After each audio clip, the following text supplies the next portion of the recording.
Welcome back, everybody. Today is going to be a long overdue meta update for you guys for 7.36b. I want to give a general perspective of what I'm hearing in my Twitch chat and also what I'm feeling in my games. And the perspective is that there doesn't seem to be that many heroes that are viable right now. For such an early stage of a patch, it seems like the meta really has been narrowed down to a few select broken heroes. And people are asking why. Why are we seeing that? Maybe that's something you're feeling in your games as well. And I want to quickly address that and say that I simply believe that the facets patch was so significant, it's such a big patch, that what happened was certain heroes received massive buffs while others either got slightly nerfed or just untouched. And these buffs, it's so hard to kind of imagine what each little buff is going to turn out to be.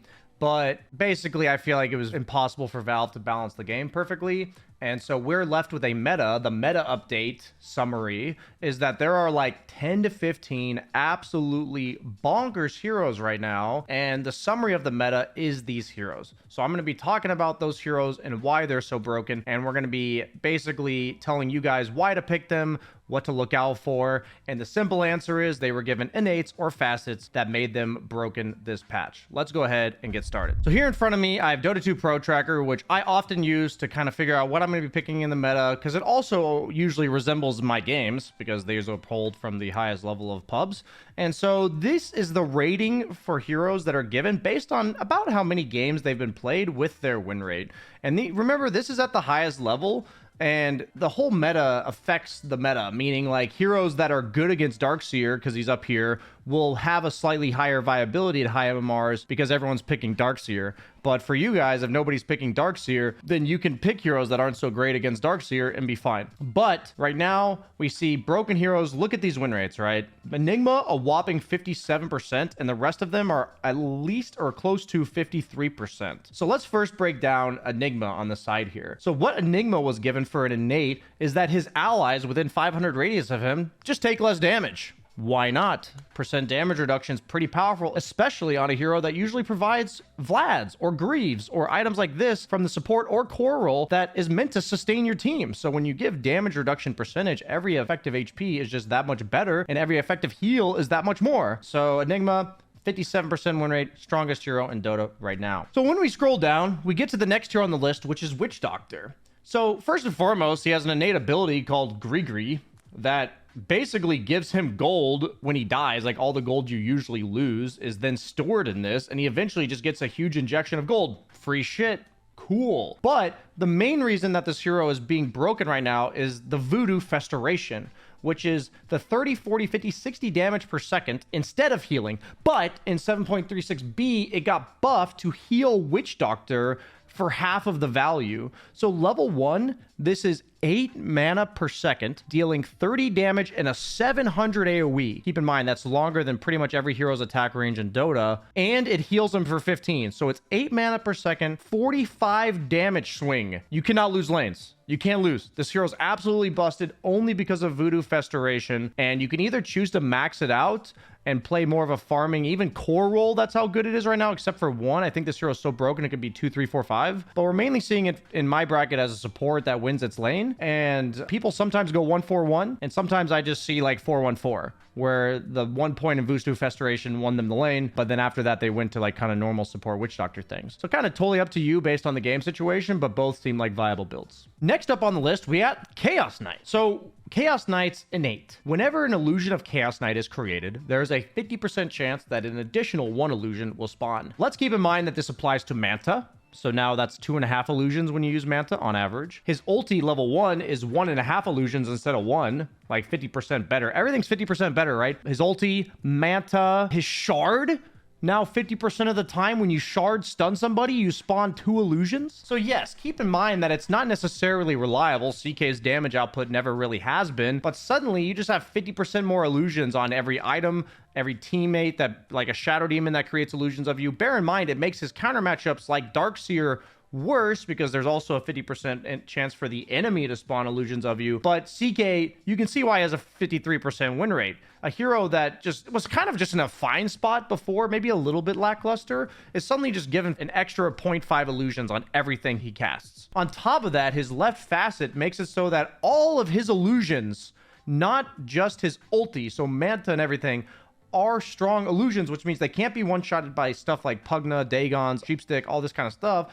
And Chaos Knight's illusions within 1200 radius of him have 20% damage reduction. Oh my god, there's so much free shit in there, guys. It's just so much free shit. And even though it says Aghanim Shard illusions deal 30% less damage, you're still getting 2 of them. Like, it's absolutely insane. Best carry in Dota right now, hands down. I see him pretty much every single game. Now, we were talking about the counter to Chaos Knight, which is Darkseer. Why is Darkseer so strong now? Well, let's look at his innate. Darkseer's intelligence cannot be lower than his strength or agility. If these attributes are higher, he gains intelligence to match them. So what that basically means is he's a universal hero who gets damage from all stats. And if he buys strength, usually you'd buy strength over agility, then you're also getting int. So every strength item is now worth 1.4 damage because you're getting int with it. So you can just buy gauntlets of strength and soul rings and bracers and just have not only a ton of HP, but a ton of damage. And then on top of that, he has 2 really useful facets. One that gives him attack speed per point of intelligence. Couple that with this,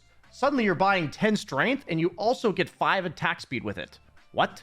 And this is no joke in lane. You trade really well in lane. This hero gets like an extra 15, 20 attack speed in lane, and he's also got that extra damage, and he's also got that extra HP. Darkseer never traded well. Suddenly, he is. And if you don't feel like you can trade all that well in lane, then the Heart of Battle is very useful as well, because every hero around you gives you about 25, 30 movement speed. Free shit, guys. Free shit on a hero that I feel like has struggled in the laning phase in the past, and now he just gets a ton of damage and a ton of attack speed for free. Absolutely bonkers to lane against. I feel like every single Darkseer lane I've watched, the carry is like getting dove and pressured, and it's just unplayable. So for Dark Willow, I actually think a lot of this just comes down to her Thorny Thicket. They've nerfed it since it came out. Like, yeah, her innate ability is nice, but Brambles is just a sick spell, really. That's all there is to it. It's just a sick spell now, and it's really hard to lane against this, and she combos so well with so many heroes right now. There's a lot of point-click stunners like the CK, and having that Bramble follow-up is just absolutely obnoxious.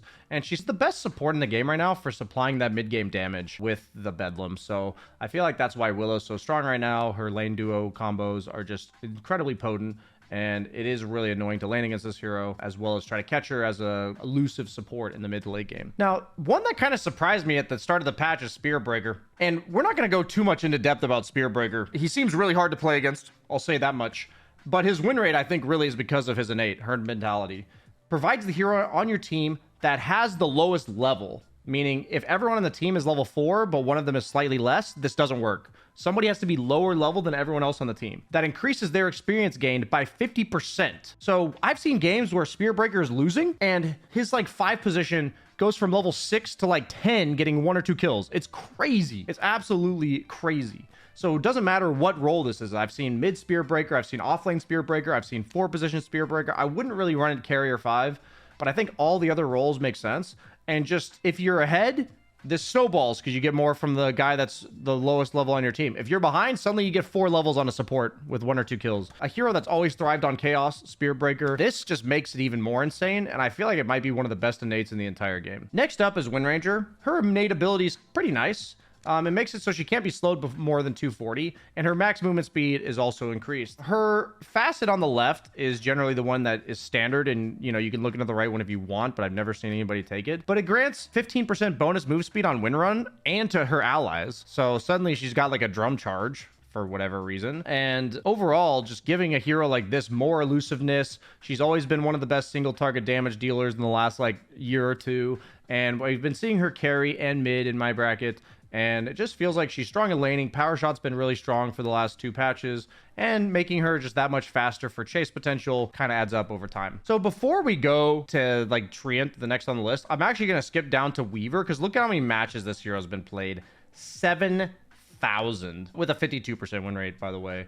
I think Weaver is like maybe second only to Witch Doctor in terms of winning every single lane. You can potentially play him as a carry, but I think he's insane as support, because the fact that they made Geminate innate means that at level 1, he's now the old level 2 Weaver, which has always been a strong power spike for Weaver. And at level 2, he's the old level 3 Weaver, which is to have 1 point in each spell, and suddenly you just kill people. I feel like I have not seen a Weaver lose a single lane. I've even been carrying, and I just have a support Weaver 1v2ing, And then on top of that, they made Sakuchi an extra 50 movement speed, and it slows the guy you go through. It's only for 0.3 seconds, but it's noticeable. So these free things that people are giving for Weaver specifically, it's just insane power in the laning phase. And I can't say this enough, heroes that just win pretty much every lane will always be good. So next up, for Treant Protector, it's mainly his Primeval power that's really giving him the potent laning stages that we're seeing, which is just an extra 5 damage per level. This hero fucking chonks. Same hero as always, and now just bonks you even harder in the laning phase, and it's super freaking obnoxious. For Vengeful Spirit, she actually has one of the worst innates in the game, I think, but her facet for Soul Strike is just insane. She's still a ranged hero. She's still the exact same hero, but now she can buy melee items like Echo Saber or Basher, and she has a base attack time of 1.5. A universal, stat-based, percent bonus damage aura hero that was given lower base attack time. We last saw that with Abaddon like 4 or 5 patches ago, and then they had to nerf the shit out of him in order to balance it. So that's where Venge is at. You see it's only 52% only, but just absolutely bonkers that you give a hero like this, one of the best late game scaling heroes in the game, because she has dislocation spell, she has percent bonus damage, she has a stun, minus armor. Her Wave of Terror after level 15 is minus 11 armor. That's literally 2 desos. So yeah, Vengeful Spirit, free shit. What more can we say? Now, a hero that I actually haven't seen all that much, and by looking at this, it's going to make me try, is Bounty Hunter. The fact is, the big thing about Bounty Hunter that I've been seeing is cores. They take the through and through, which allows them to farm. And the supports are just that much more obnoxious because every ability they cast on you steals a little bit of extra gold. So it doesn't seem like too much when you look at it, and I honestly haven't had to deal with it too many times, but the win rate says otherwise, and the fact that it hasn't been picked all that much, I'm going to be keeping an eye out for Bounty Hunter because maybe try him out in the 4 position. I'm more leaning towards support being more powerful, but I also want to try him as a core. So I'm going to do a quick rundown of a few more because there's plenty of heroes right now. We're talking like 10, 15 that look like, look at this, like just green, green, green, right?